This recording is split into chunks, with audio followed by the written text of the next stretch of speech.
987654321. 987654321.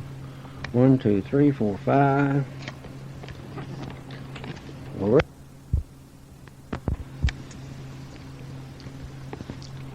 Stanley H. Tinsley, Monday morning, November the 19th, 1996.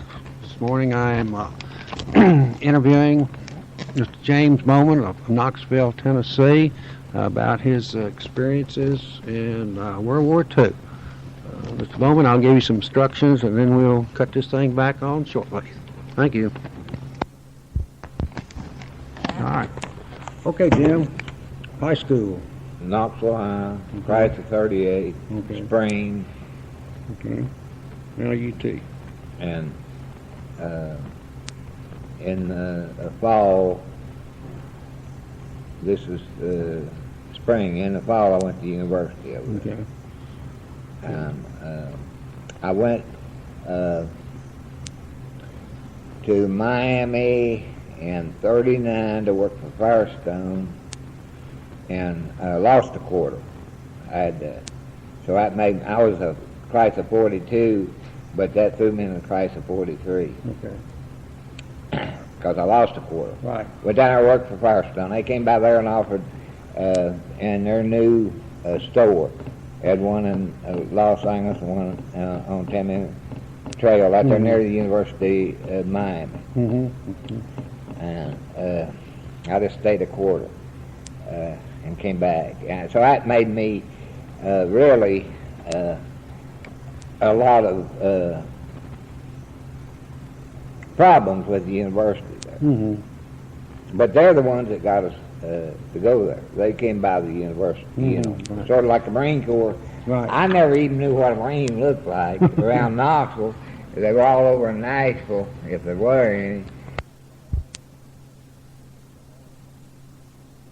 Yeah. I came down to basketball practice, down there working. Okay, now tell me, after you got out of university. They called me up. Okay. Marines did. I joined the Marine Corps. I had I'd taken 2 years of advanced military. Right. Okay. ROTC. Yeah, and I had to go to Marines because I signed up with them. Right. My brother was in New River at the time. Right. Okay. He went to Nashville under the draft. I mean, some way he got Marine Corps to the draft. Okay. He went up there when they had after Pearl Harbor, and he ended up being really, the Marines didn't have a recruiter here, you know. He ended up in New River.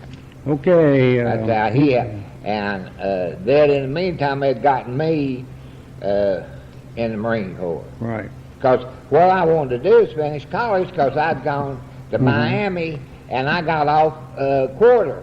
Right. Okay. And that's the reason I joined the Marine Corps. I thought I'd have more time. Right. Okay. But the dang Marines called me up. Right. Okay. When was that? In '43. Okay. Then what happened? I went up there. This is summertime. In other words, I was halfway through my third quarter. Okay. I had to take off for Paris Island. Got down there and finished that training. You know, they had just officers. You know, from all the schools, I never did know they had that many schools. You know, I mean, going to advanced military, they just sent them all down there to Anniston, Alabama, you know, Fort McClellan or something like that. Okay. But anyway, I didn't know. I'm telling you, they done killed those boys off. I mean, that Marine training, that boot camp, I mean, tell you go to a daggum dog trot, that's where you go. Right, yeah. And they keep you out on that there drill field, asphalt, you know, and those guys are falling like flies, you know. And then swagger sticks in those days. Yeah, right. One guy be assistant to the guys in charge of the tram guy. I mean that daggum thing on your helmet, you know, and they cut that out. Yeah. But it was rough. I mean, and where I was really shooting for, when I got to Quantico, you know, Clifton B. Cates was fraternity brother. Mm-hmm. My mother knew him real well. Mm-hmm. But old Colonel Wharton handled these guys that they kicked out of that 597 class. He had 8 of us, Mm-hmm. and was going to make us take it over. Mm-hmm. So I had this flying time, you know. I had a commercial. Yeah. I didn't have an instructor yet. Right. And I went to the telephone as soon as I got in for that weekend. See, we were going to get off for the weekend. He Mhm. called us in on Friday. And we had to make our mind up or get out of the Marine Corps. Mm-hmm. We had a government convenience discharge. Right. Anybody that wanted out, but we had to let him know Monday. Mhm. So that was crazy to me, you know, being a damn Knoxville, you know, or so Knoxville. Right. We didn't like losing, you know. Right. So I got on the phone, called Spartan, first one. God dang, I talked to this guy, Holmgren, never will forget him. Oh, we need you. I said, yeah, but don't have an instructor. Oh, you can get your instructor right. Right. And this barracks that I was assigned to, they were right there at the end of the field going east, Mhm. west east. Right. And the cafeteria's right across the street from Right. us. By golly, I get out there. Ed is in the Marine Corps. He had a new car he just got from Readers, Mm-hmm. 2-door, Yeah. 6, no chrome. No. Right. So I had to get out there. Yeah. So I take the car. I didn't wait for all that kind of transportation, you know. Mhm. I went on my own. I had the car come. Got out there, and that had happened, that mosquito bomb. Yeah. Had killed all those mechanics. Mhm. And they weren't supposed to be in that barracks. They were renovating the Mhm. barracks that were closest to the cafeteria for those mechanics. Mm-hmm. Okay. They killed all of them, 18. God dang. And then they had foreign students there, too. Yeah, I remember that. So they made me start teaching. It didn't take me long to get my instructors Mhm, ready. right. You know, out there at Spartan, Right. the way they were set up during work. Right. And Oklahoma City was the FAA, you know, Right. CAA Mhm. down. Mm-hmm. And here I am teaching those boys, and I'll never will forget those boys. I'm an East Tennessee hillbilly. I couldn't, like Nicosia Mhm. and Shin Mhm. and Chris Christensen. I mean, I was lapping like a old lap dog, you know. Joe Smith and Wilson, you know, I was strictly a Tennessean. And we got along, those farm boards. Mhm. And then they got me on these damn boards that the Army just gave them a test and sent them in there. Mhm. Those guys would sleep. Mm-hmm. Not now, those daggum guys, their parents are paying for them. Mhm. They ain't go to sleep. Yeah. But those boys they sent in there from those tests, you know, Yeah. from different places, you Yeah. know, they'd go to sleep. Yeah. They didn't even know where they're going to end up when they ended up out there at a flying school. Mhm. It staggered them. Yeah. They had no previous thoughts of ever being in aviation. Yeah. Keep Now- your voice down a little bit. Okay. Okay. These guys were family people, those farmers. Mm-hmm. You know. Yeah. The old man was going to teach him how to fly and spend his money. Mm-hmm. But those dang cadets, oh gosh. Boy, after, you know, they had a system out there. Now you had to be where depot. Those guys, some of them would have as many as 3 instructors. Mm-hmm. Every time an instructor would get rid of, they'd pick them up 3 dang times. And now, you know, those kids, those foreigners, they knew they had learned it, or Mhm. else, you know. And most of them pretty good English too, Mhm, surprising. See, but teaching those Army guys, I didn't have much of that compared to the foreigners. I had about 6 months. Mm-hmm. How long were you out there at Spartan instructing? Almost 2 years. Right, okay. What happened after you left Spartan? Went to North America, Okay, out there in Inglewood, okay. What did you do for and North flight America? test, Flight test? anything. I had to go back in the plant. I was a rover boy. Way I got that job, you remember old Buck Sessoms that, well, he lived with the Parlors. He's a big shot in the Pentagon. He was a general up there in the Pentagon. So, see, when I got out of the Marine Corps, I was called Spartan. So when Spartan folded up, I got a hold of Buck up there. I'll tell you how I happened to do that. I caught an airline, and that son Buck went through Washington National Airport. I suppose I was going to Chicago. Yeah. End up there at Washington National Airport, and you know how Knoxville was in those days, a smaller town, and most of the people in those different fraternities over there. I called Buck Sessom, and just asked him over the phone, you know, and he wanted to see me, you know, and I went over to Pentagon, and he knew that North America needed people out there, but who didn't? They made more airplanes, and they made the best airplane that the government bought. There's no doubt about that. Which one was that? P-51. yeah. Yeah, and B-25, the AT-6s. I mean, there were great in Grand Prairie, Texas, they had a plant down there. They had one over there at Kansas City Municipal.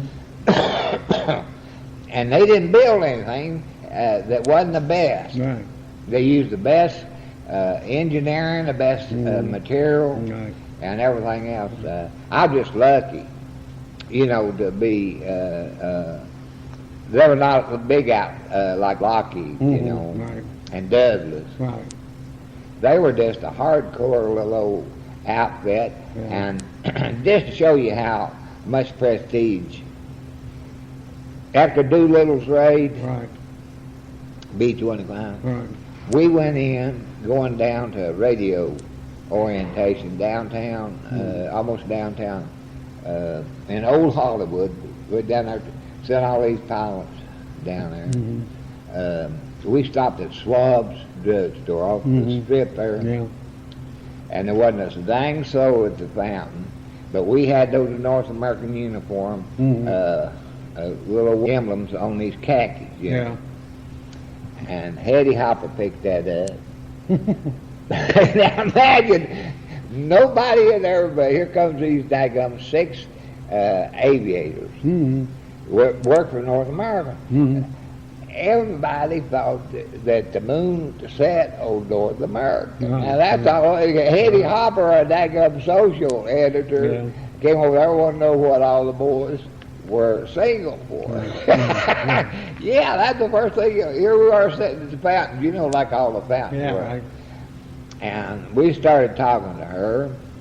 I never seen about so carried away with just working guys. What we were, we weren't connected to the military, to the aircraft workers. And that's how that factory just like being in. Boy, that was something else. Yeah, that B-25, he flew up those 25s. Did you say you worked as a test pilot for North American? Yeah, that's what they called me.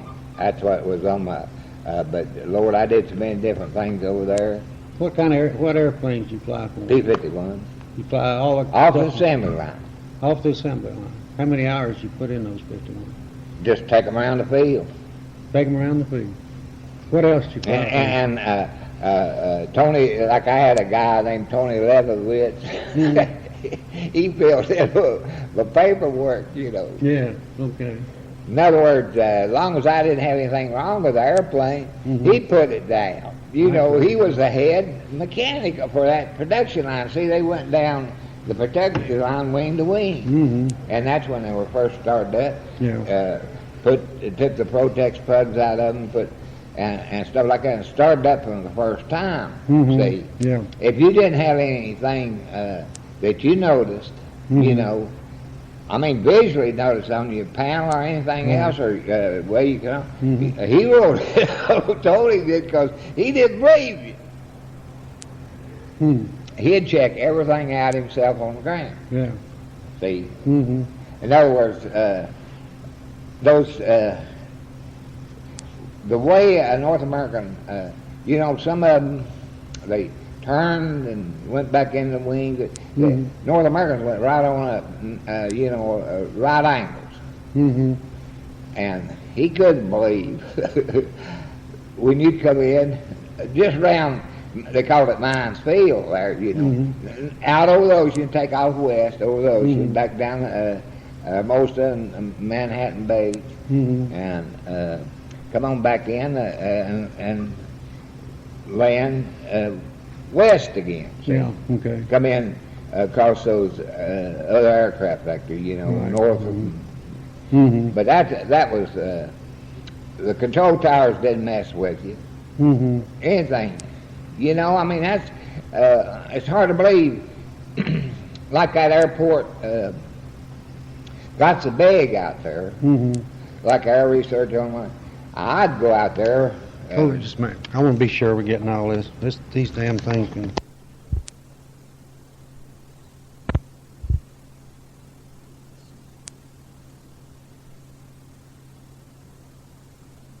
Well.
Let me start again.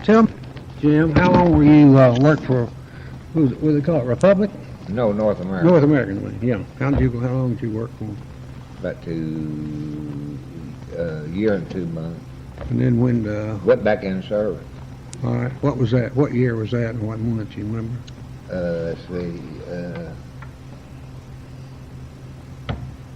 It's after the. It's January, and I got back. I was at. I flew back, and I was down there at Fort McPherson, Georgia, about January 15th. At football, I saw that game when we got beat 25. Yeah. I was at Fort McPherson. Is there? Okay. All right. Now, what year did you leave North American? What was that? 44. Let's see. No, it's 44. We lost. That game was at.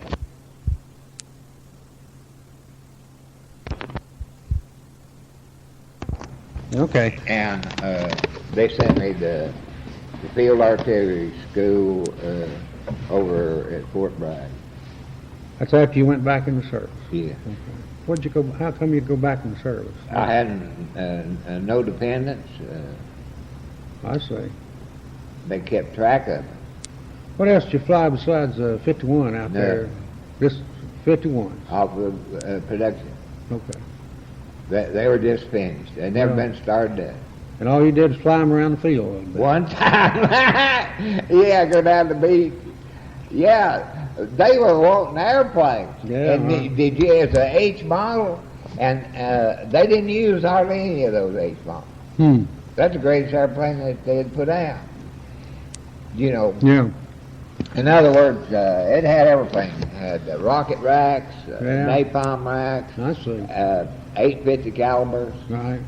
You know, had armament. Mm-hmm. Some of those dang planes that they put out didn't have armament. Mm-hmm. You know, I mean, Yeah. according to how they. Now this is the premier model H. Yeah. H one. They had everything on it. Right. I see. Okay. Drop tanks. Right. You know, Right. they had those planes. They'd modify them sometime at the airbase. You know, Mm-hmm. Yeah. for what they Mhm. had on the wing. Right. But heck, fire in that magazine, I gave it to A.J. King's boy. You remember old A.J. Mhm. had that Bonanza? Yeah. I did his. I got his uniforms made for Activated Angels.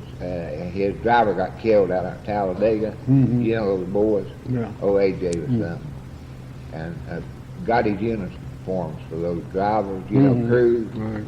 But anyway, I gave him because AJ was an instructor down at Randolph or something, Mm-hmm.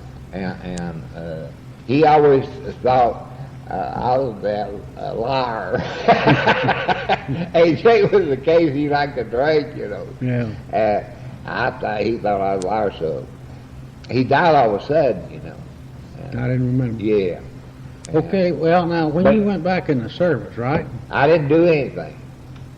What do you In mean? other words, when I got to the POE Mm-hmm. out there and took my training, you know, Mm-hmm. you remember old George Phillips, Yeah. Yeah. Claude George? Right. He came up to me. I was then typing out. See, they sent me to clerk school. Yeah. I was typing out all the misdemeanor reports for the staff judge that the provost. Mhm. Worked in the MPs, Right. did all the paperwork. Right. Okay. And George comes in there. Now he tells, he just, you know, he stammered. He went through this daggum CMTC stuff. Mm-hmm. George did. Yeah. He was a big shot. He was a daggum major. Okay. And he came over there, and he always had stammered, you know, if he got excited. Yeah. Keep your voice down there. And he said, "What are you doing out here?" And I said, "Well, what are you doing out here?" Yeah. And actually, I mean, I had these Doc Phillips, and he is right under the commanding general of that daggum replacement depot. That's how I happened to notice my name. But the time he found out where I was, that's a big place, Yeah. Oh, yeah. and got a hold of me. Well, he made a athletic instructor out of it Mm-hmm. Okay. instead of typing. Right. Okay. Why, anybody out type me 60 words a minute. Yeah. Touches them, you know, those old mechanical type. Yeah. And that's all I did until he had the point system, you know, drop the bomb. Right. Okay. And I had a heck of a, we put 2,200 men a day through that swimming pool. 2,200 men a day. They had 3 towers, 3 3-meter boards. Yeah. They had this 20-foot tower, Yeah. and, you know, Mhm. and if you couldn't swim, you were supposed to tell them. If you didn't tell them, they'd let you drown, buddy. Yeah, they had, in other words, they didn't have any option on which tower they were going to get on, Mhm. but you did have option. You could swim or couldn't. Mm-hmm. No black water had a platoon after platoon come there. They wouldn't tell the truth. Yeah. See what I mean? Uh-huh. They want to stick together. Uh-huh. Now that, I've heard everything in the world. Those boys didn't want anything but to stick together. Right. In other words, they wouldn't tell the truth. Because they didn't know where they were going. They were in their khaki skivvy drawers. At the time they got swimming pool, they come in there in platoons, Mm-hmm. drop their pants, in a pile, and clothes and stuff, and they wouldn't tell the truth. Well, that pool was 20-something feet deep at the tower side, Mm-hmm. And all they had to do is swim 25 yards. They wouldn't let them go. They'd bring them down there at night. They had night lights. They wouldn't let them go overseas if they couldn't swim. Any of them, whites or blacks, they wouldn't. But they wouldn't tell the truth. And those guys, they have no buoyancy. Yeah. Right. You have to get them off the bottom. So it got so bad, there's so many of them coming through there, the paperwork hadn't gone through, and so we were going in there, getting them on a daggum cross-chest carrier and bringing them to surface, It gets old going down to 20 feet. Oh, boy. And they finally got us hooks and stuff, because they didn't know that many of them weren't going to tell the truth. Were they all saying they could swim or couldn't swim? Could swim. Could swim, but they couldn't. Yeah. Okay. And they hadn't been inside the fenced-in area, Mm-hmm. and they didn't realize what they were getting into. Mm-hmm. I see. They were just in platoon formation. Right. That's something you'd have to see to believe. And the lifeguards, they had plenty of lifeguards, boys from all kinds of schools, good schools, Yeah. universities, most of them. Yeah. They'd go in and get them. But boy, it gets old going down Oh, boy, I bet. 20 feet. Yeah. Oh, that's And they're just, they practically lay on the bottom in a concrete swimming pool.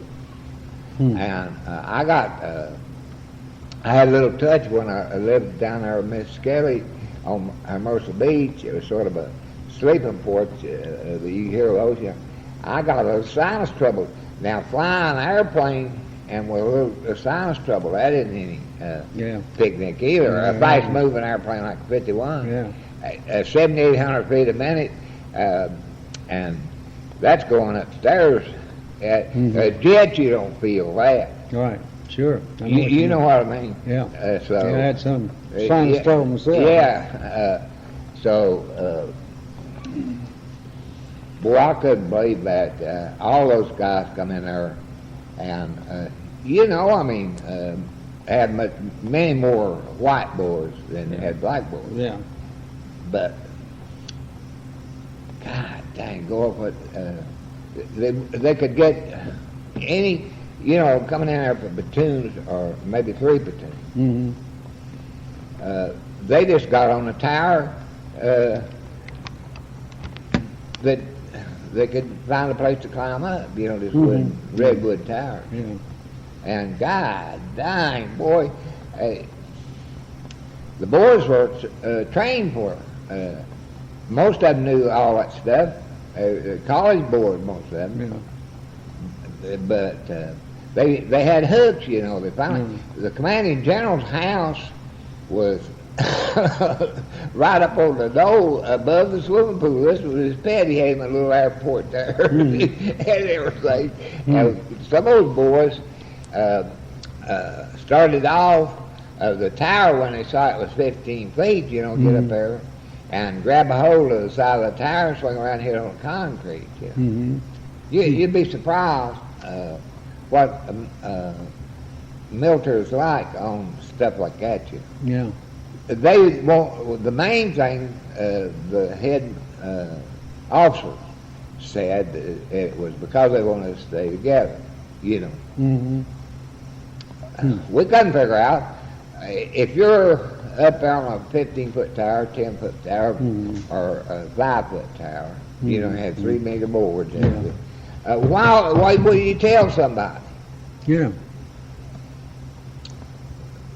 You know, if you told the average person that, they'd think, well, he just shipping the bull. Mm-hmm. But you hit on concrete on 15-foot tire, halfway hitting a gutter, you know, drainage gutter, something like that. But it happened, and if they didn't do that, they'd go right in, and then they wouldn't come up. And 3 tires, how many? I mean, you couldn't, as coronated. That real estate guy, Esco Elmer, up when he had that situation out there. Yeah. And he sold it to this guy Playford from Florida. It was head of the National Airlines, and he moved it out to Island Home in tents in the middle of the winter. And that's when I went in the Ferry Command. Is that I right? said, I don't put up with this damn stuff. You know, Yeah. no maintenance. Yeah. You know, Yeah, but Elmer finally came back out there to McGee's house. He had that. yeah, but that was after the war, wasn't it? Yeah. Yeah. Yeah, that's when R.M. Moore got a hold of it. Right. Yeah. See, his boys group were Piedmont. Yeah, I remember that. Yeah. I met him one time into Knoxville. He knew that my dad. They didn't have an airline that went in. Well, went out temporarily. Now, how'd I do it? Piedmont or anybody going into Hickory. Yeah, right. We'd go over there and had a fixed base operate. Boy, you know, some of those North Carolina towns down in that area, you know, have grown. It's unreal. Oh, yeah. Yeah, well, I remember who was it flew in there, out there? Don had that Comanche, you know. Southern was finally made, was it Southern or? No, it was Piedmont.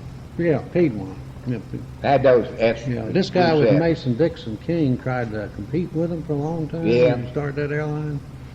Yeah, that was Southeast. Southeast, right. Yeah, I tried to sell those DC-3s for. He had a configuration. I don't know where he got them, but well, I'll tell you that one. Boy, this is the best. Made me mad. Howard Bat. He was a old-time aviator out there in California. Had a Pacoima there. He had him on Cessna dealership just after Deke got out there. I went out there. Of course, Deke lived real close to UCLA. But I was staying at the Hyatt. Mm-hmm. They have a Hyatt number 1 and a Hyatt number 2. Now, this is what you don't realize. So, the guy that ran Mason Dixon, I ran into him down at Memphis at the Peabody Hotel, Mm-hmm. and told him I was headed out there. Mm-hmm. And he mailed me the specs on all the planes. They'd already Mhm. shut down. Yeah. Southeast, Right. 27-seat configuration on a DC-3, Mhm. which is dang quite a few seats. Yeah, I think, yeah. And in other words, Hank was the one that I wanted to sell them to because he was an old timer in California. Mm-hmm. I got him on the phone out of Memphis after I talked to that guy. He ran he had a Jones, it was Jones or something, had a department store too in Kingsport. But anyway, I called him, and when I got out there, what do you think? They had me in high number 2, not high number 1. Now this, so everybody that I'd talked to on those planes, you know, he had about 7 of them, thought I was in high number 1, and they had me down on number 2. They screwed my mail. Boy, it was lucky for Mr. Jones. He got all those specs on those planes right back because they didn't even have me registered.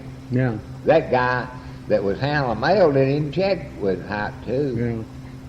Yeah. You know? Yeah. Well, so he was in the clear, but I was talking to Hank, and I knew quite a bit about those planes. You know, I flew with them a lot out of Nashville. Get it instead of Southern. You know, I picked up the Southeast, and by golly, I couldn't believe that. That's what I don't understand. Anybody running a big business like that, they have employees. They're like those colored boys jump off. Oh, just a minute here. Pilots run a war in. Yeah, okay. They put me out on points. Yeah, when did you get out? Camp Bill, California. When did you get out? 45. 45. You remember what part of 45? Early, middle? Yeah, in the summer. Summer 45. June. Yeah, okay. Yeah, Camp Bill, California. Okay. What'd you do then after the war? Got in UCLA. Okay. How long were you out there? I didn't have the grades, but they took a long time to make up for Maryland. I lived in Phi Gamma House there on Gailey Avenue till they got me straight down, got my transcript. You know, it took time. Everybody's brother wanted. Yeah. They were lined up clear out there to Wilshire Boulevard, and of course Sunset's on one side. Well, it took them forever. I thought, you know. What were they trying to get in under well, the GI Bill? That way, they got a hold of me. Of course, I was living in Phi Gamma House. They didn't have any boys back from the service. Didn't have anybody there. You had to eat out. You know, just in bed. But anyway, I never run into anything like that. What they wanted was to send me. They had a good graduate school, but you had to have a B average if you're from out of state. If you're from one of those schools in California, you have a C average. But they didn't tell me that. They had so many guys that wanted it in school. Yeah. See, they drove me crazy out there. And I was running out of money fast, and I went to 5220 Club. That was from. See, I'd worked in an aircraft factory out there. Got discharged to California. Yeah. And they got me some money to live on. Yeah. They called it 5220 Club. $52 a week for 20 weeks. Yeah, out there in California. But if I hadn't worked in an aircraft factory out there, see, I wouldn't have been able to get there. But a good thing, because, man, well, all I did, like these guys come by early this morning, I mean, that's the kind of live with. I'm always up against them for some reason. But this 50 Club, the dang thing. But you know, Brown, those Brown people been up there in Sacramento, and they wanted all those soldiers. Those guys at office, and like insurance. Yeah. They had that big outfit out of Connecticut there. They had those guys, see, when you got your discharge, in other words, you took all your money and your transportation money. So you weren't insured. Right. They had travelers. Standing like politicians, they had travelers. Yeah. They knew they had them standing there. Right at the time you got all your money off the government, you only had a point system. Right. Yeah. They had they wanted all those young men, and there were a lot of them wandering around California there trying to figure out which move to make. And then all the colleges, of course, they got more colleges in California, junior college, you name. But when and why did you come back to East Tennessee? to Tennessee, my dad wanted me to help. Okay. When did you come back? Well, I guess it was 47. I mean, yeah, 47. 47. I bought a Town Country Chrysler for Andy Morton over there. Mm-hmm. The only dang car he'd sell. The only one he had in the showroom. And I was arguing with Hodge. You remember that? Yeah, I know. Yeah, all the boys. I was arguing with those guys, and Andy comes out. You know how big Andy is. Yeah. Sell the boy the car. He didn't have any cars. He had that dang Town Country convertible, the only car he had in his showroom. He'd just been listed, you know, old Ben Worley and Hodge. Yeah. So some of those guys are arguing with her, you know. Well, They didn't want you to have a car whether you could pay for it or not. Because that was the only car they had. Yeah. And, you know, that was a famous model. There's no doubt about it. Yeah, right. Had all that wood on the side. Yeah, and had a 2 spotlights. Yeah. And had that fluid drive. Right. Yeah. And all that stuff, you know. Yeah. And they could just pour it on, you know, and get some customers in there. Maybe they might get a few cars. Yeah. But Andy came in, I'll never forget that. I didn't think this was a year after I got back to Knoxville. Yeah. Well, I bought a 46 Chrysler Coupe from him about that time. Yeah. Fluid drive and all that stuff, you know. Yeah. Well, now, like I said, Ed got a car from Readers that was just no chrome, you know, no what, no nothing, just a basic business coupe. Well, some guy came in and said no, and Ed had to be up there getting his Chevrolet fixed, you know, on his own stage. I forgot, I bought a 41 Chrysler from them. That was before the war. Yeah, and we moved, when they moved us out there on that island, Yeah. you know, it's foggy and wet and everything out there all the time, and you couldn't start that thing. I don't know. It was a Chrysler. Yeah, and it would not, once it got damp, it wouldn't start. Ignition, it wasn't a V8, it was straight. Straight 6. Yeah. And I'd park it all day on one side of the river and go across on that swinging bridge over there. I sold Ferris Thomas his Edo floats. I got a connection. I sold him 2 pairs of Edo floats. Is that right? Yeah. Well, we'd be out there. Well, I went to Luscombe for him to pick up down there in Dallas. Yeah, he made down this. You know, everybody used to be on. What did he put them on? What kind of airplane did he put them on? Those floats. Cessna. He had Luscombe, but he put them on Cessna.